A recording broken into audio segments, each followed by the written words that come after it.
বৰ্তমান আছোঁ গুৱাহাটীৰ মাজমজিয়াত অৱস্থিত ঐতিহ্যময়ী উগ্ৰতাৰা দেৱালয়।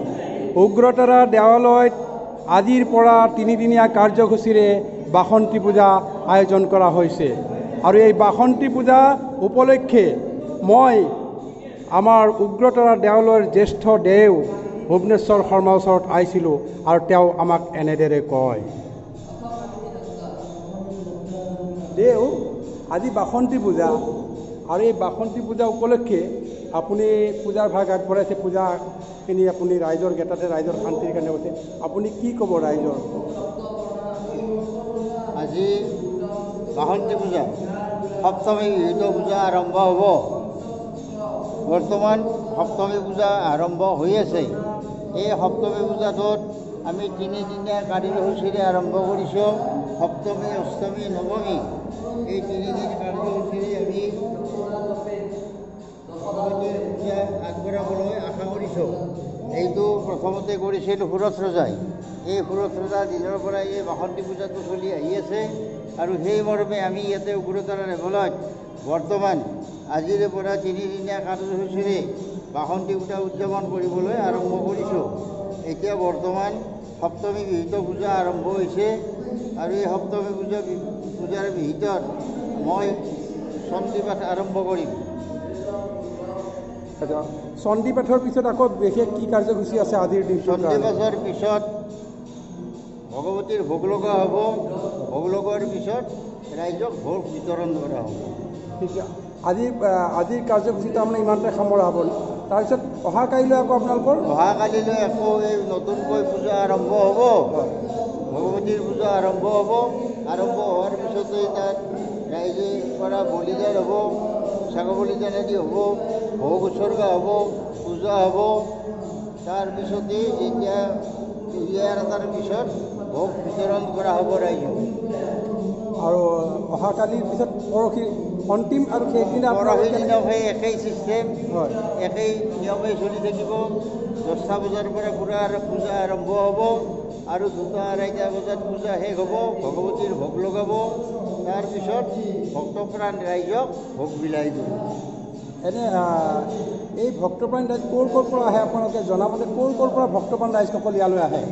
এতিয়া ভক্তপ্ৰাণ ৰাইজটো বহুত দূৰৰ পৰাই আহে, কিন্তু ক'ভিডৰ পৰিপ্ৰেক্ষিতত দূৰৰ পৰা নাহিবও পাৰে। কিন্তু গুৱাহাটী মহানগৰীত যিবিলাক আছে তেওঁলোকে আহি থাকিব। এতিয়া আপুনি চণ্ডী পাঠ কৰিব? মই এতিয়া চণ্ডী পাঠ আৰম্ভ কৰিম। আৰু আপুনি বিশ্ব শান্তিৰ কাৰণে ডেফিনেটলি আমাক বিশ্ব শান্তিৰ কাৰণে চণ্ডী পাঠ আৰম্ভ কৰিম এতিয়া। আচ্ছা। ধন্যবাদ, আপোনালৈ ধন্যবাদ জনাইছোঁ। আগলৈ আপুনি এনেদৰে আমাক ৰাইজৰ কল্যাণৰ হকে এনেকৈ পূজা পাতল কৰি যাওক, আমি তাকেই কামনা কৰিছোঁ। ধন্যবাদ। অমৃত আপোনাক ধন্যবাদ জনাইছোঁ। ৰাইজৰ কল্যাণৰ কাৰণে আমি পূজা পাঠবিলাক কৰি আছোঁ আৰু আজিও ভগৱতীৰ শ্ৰীচৰণত আবেদন কৰিম, নিবেদন কৰিম, পূজা নিবেদন কৰিম আৰু তেওঁক আমি অনুৰোধ কৰিম যাতে এই বৰ্তমান যিবিলাক পৰিস্থিতি হৈছে কৰোণাৰ, এই কৰোণা যাতে তেওঁ ধ্বংস কৰি দিয়ে আৰু শান্তি স্থাপন কৰে আৰু ৰাইজৰ মনত যাতে শান্তি স্থাপনা হয়। ধন্যবাদ, এই আমাৰ কামনা। ধন্যবাদ। অমৃত নিউজৰ পৰা আপোনালৈ ধন্যবাদ জ্ঞাপন কৰিছোঁ।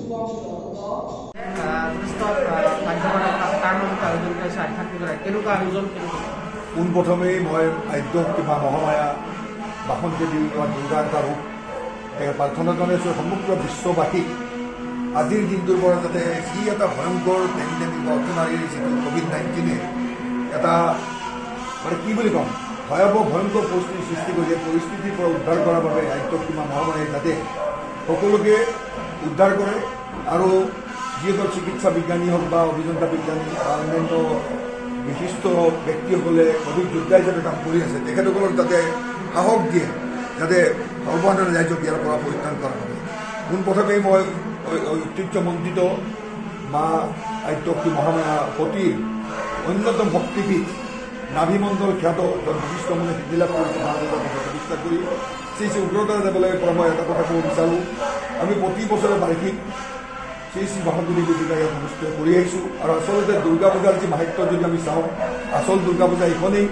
কাৰণ সুৰথ ৰজাই যেতিয়া ভাগীৰথী গংগাক স্বৰ্গৰ পৰা গুৱাই দিবলৈ আনিছিল তেতিয়া আৰম্ভ হৈছিল এই বাসন্তী পূজা আৰু আচলতে ষষ্ঠী, সপ্তমী, অষ্টমী, নৱমী আৰু দশমী অন্যান্য যিসকল মানে আহ্বান কৰি পূজা কৰে তেওঁলোকে কৰে, কিন্তু যিহেতু এইখন মা উগ্ৰতাৰা বা কামাখ্যা এই পূজা আচলতে সপ্তমী, অষ্টমী, নৱমীত আমি উগ্ৰতাত পালন এইকাৰণে কৰোঁ যে গোটেই বছৰে আমি মা দুৰ্গাৰ পূজা উগ্ৰতাৰা শক্তিৰ ওপৰত আমি পূজা কৰি আহিছোঁ। আৰু এই 3 দিন পুৰহ উপচাৰেৰে তেখেতক আমি আৰাধনা কৰোঁ। আৰু শিক্ষিত পূজাৰীসকলে ইতিমধ্যে তেওঁলোকে ভিতৰত বহিছে আৰু তেওঁলোকে পূজা আৰম্ভ কৰিছে। উদ্দেশ্য এটাই, যাতে বিশ্ব শান্তিৰ বাবে বৰ্তমান যিটো পৰিস্থিতি হৈছে, সমগ্ৰ বিশ্বৰ যি ভয়ংকৰ পৰিস্থিতি বুলি যি চৰকাৰে যি নিয়মটো আমি মানি দিছে, আৰু আমি এটা আচৰিত হ'ব যে উগ্ৰতাৰা দেৱালয়ে যেতিয়া যোৱা বছৰৰ পৰা ক'ভিড আৰম্ভ হৈছিল, সেই ক'ভিডৰ দিনৰ পৰা চৰকাৰে যিটো নীতি নিয়ম আমাৰ দলে ডাঙৰে কৈছিল, সেই নীতি নিয়ম আজিলৈকে আমি অক্ষুণ্ণ ৰাখিছোঁ। আৰু আমাৰ ছ'চিয়েল ডিষ্টেঞ্চিঙৰ ব্যৱস্থাটো এতিয়াও বৰ্তমান নামঘৰৰ ভিতৰত আমাৰ আছে। আৰু হেণ্ড চেনিটাইজাৰ বা ৰেজিষ্ট্ৰেশ্যন মানুহটো আহিছে, আটাইখিনি আমি ৰেকৰ্ড ৰাখিছোঁ। এটা কথাই যে এই পূজাৰ জৰিয়তে আমি বিচাৰোঁ যে আধ্যাত্মিক শক্তি এটাই আমি আজিৰ যুগত, কলি যুগত সমগ্ৰ বিশ্বত বহুত পাপৰ বা মহাপাপৰ সৃষ্টি হৈছে। আৰু বেমাৰ বস্তুটো এটা এনেকুৱা বস্তু, সত্য যুগতো ডাক্তৰ ধনন্তৰী আছে আৰু বিশ্বকৰ্মা ইঞ্জিনিয়াৰ আছে, আৰু আজিৰ যুগতো ডাক্তৰসকলৰ অভিযন্তা বিজ্ঞানীসকল এতিয়াও আছে। গতিকে আমি সেই সময়তো বেমাৰ আছিল কাৰণ ধনন্তৰী আছিল সত্য যুগত, দাপৰ যুগত, তেতাৰ যুগত। কলি যুগতো বেমাৰ আছে, কিন্তু বেমাৰৰ পৰিমাণটো বাঢ়ি যোৱাৰ দুটা কাৰণ, আমি মহাপাপী বুলি কৈছিলোঁ, আমি পলিউশ্যনৰ সৃষ্টি কৰিছোঁ। এই পলিউশ্যনটো যেতিয়া সেই সময়ত গছত পূজা কৰিছিলোঁ, আমাৰ দেৱতাৰ নামত গছ বৃক্ষত পূজা কৰিছিলোঁ, কিন্তু আজি সমগ্ৰ বিশ্বই ৰাষ্ট্ৰসমূহে মানি লৈছে যে ভাৰতীয় যিটো আধ্যাত্মিকতা, গছ বৃক্ষক যিটো আমি পূজা কৰোঁ, সেই পূজাৰ মূল্য তেওঁলোকে বুজি উঠি এটাই যে গছে আমাক অক্সিজেন দিয়ে আৰু ঠিক তেনেকৈ কাৰ্বন ডাই অক্সাইডটো বিষটো তেওঁলোকে গ্ৰহণ কৰে।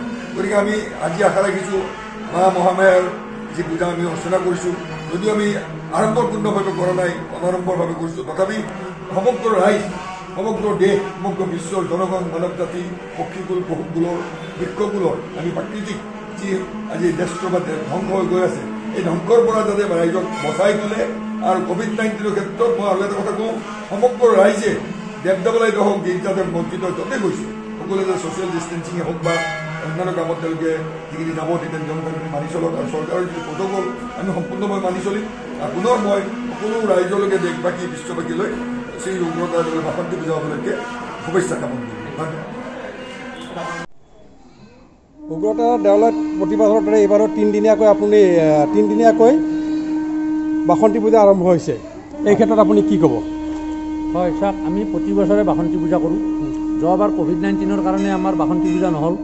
এইবাৰ আমি যদিও COVID-19 আছে, তথাপিতো যিহেতু অলপ মানে হেৰিটো কম আছে COVID-19ৰ, গতিকে আমি এই 3দিনীয়া কাৰ্যসূচীৰে বাসন্তী পূজা ভাগ আৰম্ভ কৰিছোঁ। আজি মহাসপ্তমী পূজা, আজি 19 এপ্ৰিল।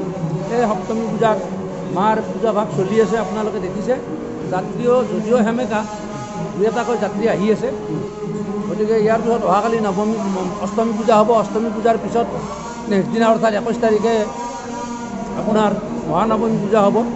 যদিহে COVID-19ৰ সংক্ৰমণ যিটো এইটো যদি বাঢ়ি নাহে, তেতিয়াহ'লে আমাৰ এই 3দিনীয়া কাৰ্যসূচীৰে পূজা ভাগ, মাৰ পূজা ভাগ হ'ব বুলি আমি আশা ৰাখিম। এনেকৈ কিমান আশা কৰিছে ৰাইজক?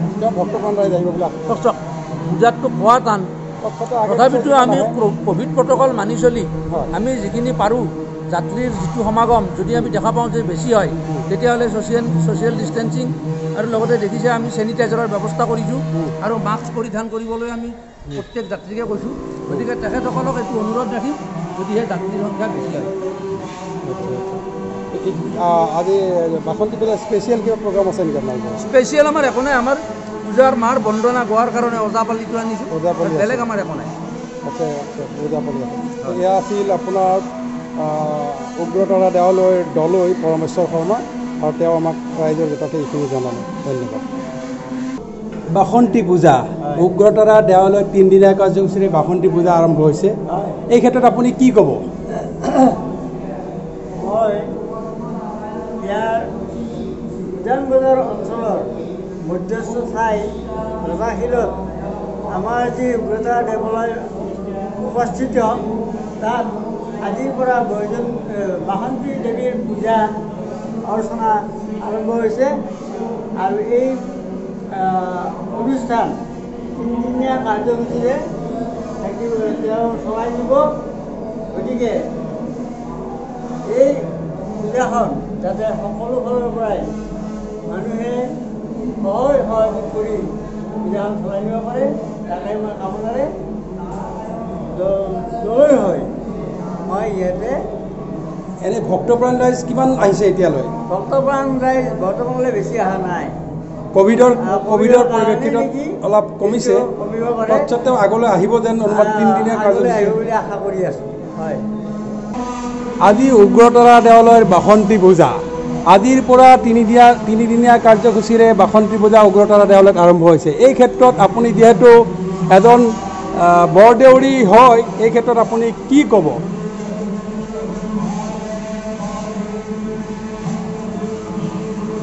আজি উগ্ৰতৰা দেৱালয়ৰ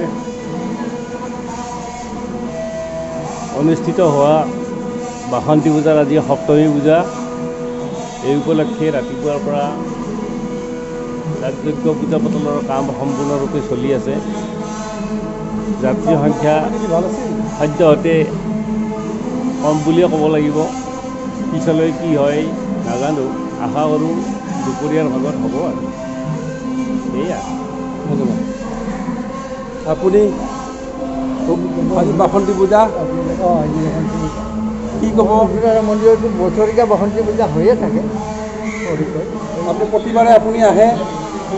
প্ৰতিবাৰ আহিব নোৱাৰিলেও আহোঁ। আহে। কোনোবা বছৰ আহিব পৰা নাই।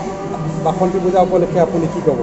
হয়, আমাৰ ইয়াত অইনবেলিৰ দৰে এইবাৰো বাসন্তী পূজা আয়োজন কৰা হৈছে। অৱশ্যে যোৱা বছৰ আমি COVID-19ৰ কাৰণে বাসন্তী পূজা কৰিব নোৱাৰিম, কিন্তু এইবাৰো বহুতখিনি সতৰ্কতা অৱলম্বন কৰি পূজা আৰম্ভ কৰিছোঁ।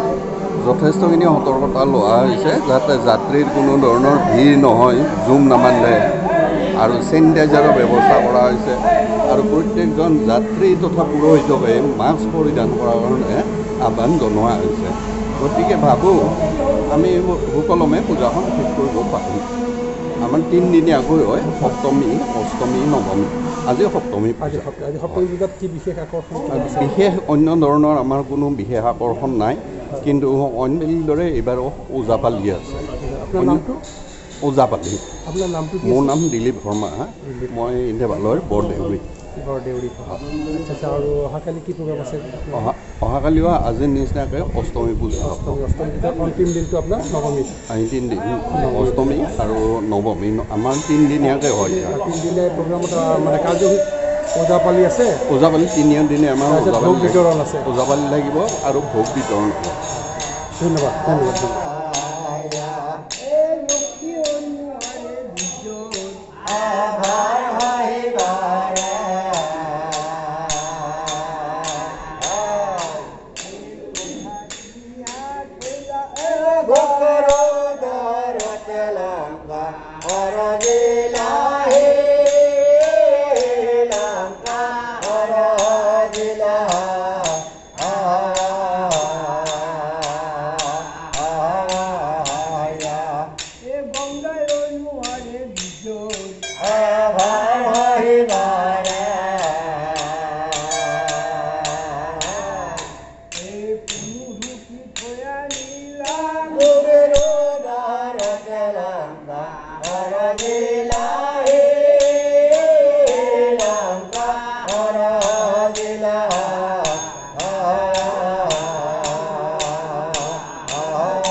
তেতিয়াহ'লে এই ওজাপালি আপুনি কেতিয়াৰ পৰা আৰম্ভ কৰিলে? আপোনাৰ খুব কম শৈশৱৰ পৰাই কিজানি আৰম্ভ কৰিছে মই জনাত।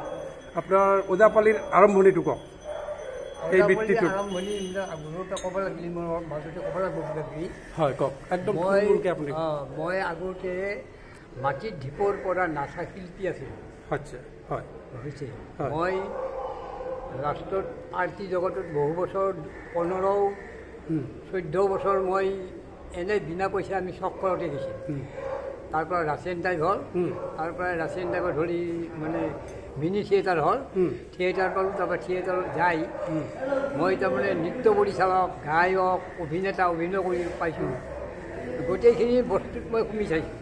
বেণ্ড পাৰ্টিটো মই শুনি চাইছোঁ 1983 চনত মই গোটেই নকওঁ থুলমূলকৈ কৈছোঁ ব্যাখ্যা কৰি নকওঁ থুলমূলকৈ কৈছোঁ ৰাজলক্ষ্মী থিয়েটাৰ থিয়েটাৰ মোৰ লাষ্ট থিয়েটাৰ তাত তাৰপিছত জহৰজ্যোতি থিয়েটাৰত মই কলাগুৰু বিষ্ণুৰামক লগ পাইছোঁ পূৰ্বজ্যোতি থিয়েটাৰত নটগুৰু ফণী শৰ্মা আৰু ভূপেন হাজৰিকাক লগ পাইছোঁ এই তিনিজন ভাল মই হেৰি স্বনামধন্য ব্যক্তিক মই লগ পাইছোঁ 1983 চনত থিয়েটাৰ বাদ দি মই তাৰ পৰা ওজাপালি আপোনাৰ কিমান বছৰ হ'ল আজি 1983 পৰা হ'লে কিমানমান হ'ব হেৰি এই শিল্পীটোত আপোনাৰ কিবা ৰাজ্য চৰকাৰৰ পৰা সা সুবিধা আপোনালোকে পাইছেনে নাই মই পাইছোঁ কি পালে কেনেকুৱা কি পালে মই হেৰি পাইছোঁ মানে পেঞ্চন শিল্পী পেঞ্চন মই অভিনন্দন জনাইছোঁ মাহে মাহে পাওঁ মই শিল্পী পেঞ্চনটো হৈছে 2015 পৰা হৈছে গতিকে এতিয়ালৈকে এই বৃত্তিতে মানে আৰু হেৰি হ'ল এই বৃত্তিটো আপুনি চলাই আছে আপোনাৰ এনে জন্মস্থান আৰু আপোনাৰ মোৰ জন্ম হ'ল বামুণ্ডি শুৱালকুছি বামুণ্ডি আপোনালোকৰ তাতেই আপোনালোকৰ আপুনি এটা গ্ৰুপ বনাইছে এই গ্ৰুপটোত এওঁলোক সকলোৱে আছে কি নাম এখেতসকলৰ নামবিলাক কৈ দিয়ক মোৰ নাম ধীৰেন্দ্ৰ লোকদাৰ মোৰ নাম শ্ৰী কল্যাণ কলিতা মোৰ নাম শ্ৰী অশোক কলিতা চব কলিতা বংশৰ মানুহখিনি আহি গৈছে ঠিকে আছে ধন্যবাদ জনাইছোঁ আপোনালোকৰ এই শিল্পীটো হৈছে কি এইটো অতি পুৰণা বস্তু হয় এইটো বহুত আধ্যাত্মিক বস্তু আছে শিকবা লগা বহু বস্তু আছে কিন্তু কথা হৈছে কি আজিকালি মানে কৃষ্টিটো কমি আহিছে হ্ৰাস পাই আহিছে আজিকালি ল'ৰা ছোৱালী শিকবাৰ মন নকৰে এতিয়া আমি মানে জেগাতে এই শিল্পটো আপোনালোকে জীয়াই ৰাখিছে আৰু জীয়াই ৰাখিবই লাগিব প্ৰাণ থকা জীয়াই ৰাখে কিন্তু এই কৃষ্টিটো অসমীয়া জাতি যেতিয়ালৈ থাকিব এই শিল্প জীয়াই থাকিব লাগিব গতিকে আপোনালোকে এই শিল্পটো আনক দিয়াৰ কাৰণে কিবা ব্যৱস্থা কৰিছেনে ব্যৱস্থা মানে কৰি আছোঁ সেইবিলাক যাতে আনেও এই কৃষ্টিটো ৰাখিব পাৰে বহু ল'ৰা ছোৱালী নাজানে বহুতে জানেও তাৰ ভিতৰতো তেনেকুৱা হেৰি আছে যাতে কৃষ্টিটো বজাই ৰয় ৰ'ব কৃষ্টিটো ধ্বংস নহয় কিন্তু কম পৰিমাণে ৰ'ব তথাপিও এই বৃত্তিটোক ৰাজ্য চৰকাৰে বিহিত ব্যৱস্থা ল'লে হয়তো ভৱিষ্যত তেতিয়া হ'ব পাৰে আগ্ৰহ এটা যেতিয়া আহিব তেতিয়া মানে এই ক্ষেত্ৰত আপোনালোকৰ সহযোগিতা লাগিব আৰু ৰাজ্য চৰকাৰৰ নিশ্চয় সহযোগিতা লাগিব আপোনালোকলৈ ধন্যবাদ জ্ঞাপন কৰিছোঁ আপোনালোকৰ এই বৃত্তি চলাই থাকক পুনৰ্জীৱিত হৈ থাকক সকলোৰে মাজত পপুলাৰিটি বাঢ়ক তাকেই কামনা কৰি মই অমৃত নিউজৰ পৰা আপোনালোকক সকলোকে ধন্যবাদ জ্ঞাপন কৰিছোঁ আৰু আপোনালোকৰ এই ওজাপালি চিৰস্থায়ী হওক তাকেই কামনা কৰিছোঁ ধন্যবাদ